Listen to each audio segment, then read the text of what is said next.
Okay sir.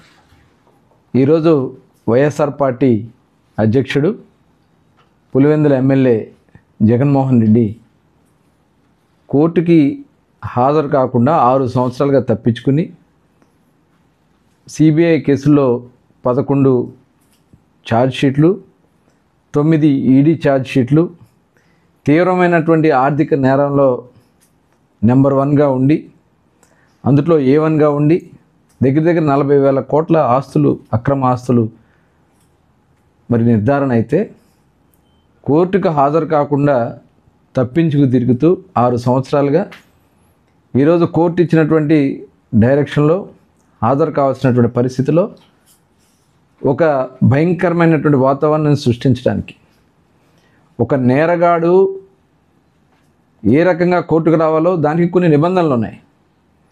అవన్నీ కూడా లేకుండా ర్యాలీలు పెట్టి గత 2 రోజులుగా వాళ్ళ వైసీపీ సోషల్ మీడియాలో పెద్ద ఎత్తున తరలి రావాలని చెప్పి పోస్టింగ్స్ చేసి అక్కడ రప్ప అని బ్యానర్లు కట్టి ఈరోజు అతను వ్యవహరించినటువంటి విధానం చాలా దురదృష్టకరం.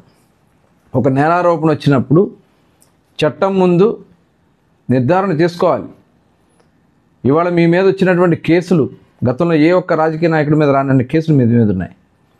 తండ్రి అధికారాన్ని అడ్డం పెట్టుకుని కిడ్ ప్రోకో కింద కంపెనీలను బెదిరించి సూట్ కేస్ కంపెనీలు సృష్టించి వాటి నుంచి వచ్చినటువంటి అక్రమ సంపాదనతో ఈరోజు మీరు తాడేపల్లిలో కట్టుకున్న బంగ్లా దగ్గర నుంచి, లోటస్ పాండ్ దగ్గర నుంచి, బెంగళూరు యలహంకలో ఉన్నటువంటి పెద్ద ప్యాలెస్ల నుంచి, భారతీయ సిమెంట్స్ కానీ, సాక్షి టీవీ కానీ ఈ అక్రమాస్తులు మీరు కట్టించుకుంది వాస్తవం కదా జగన్మోహన్ రెడ్డి గారు?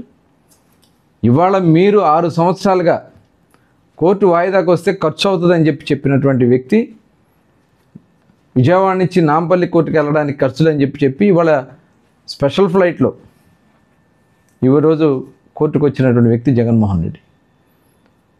ఇవాళ మీరు ఈ వైఎస్ఆర్ పార్టీ నాయకులు పునరాలోచన చేసుకొని ఇలాంటి వ్యక్తి ఒక క్రిమినల్ లీడర్షిప్లో మీరుంటే ఏమవుతారో ఒకసారి మీరందరూ కూడా తెలుసుకోవాలి.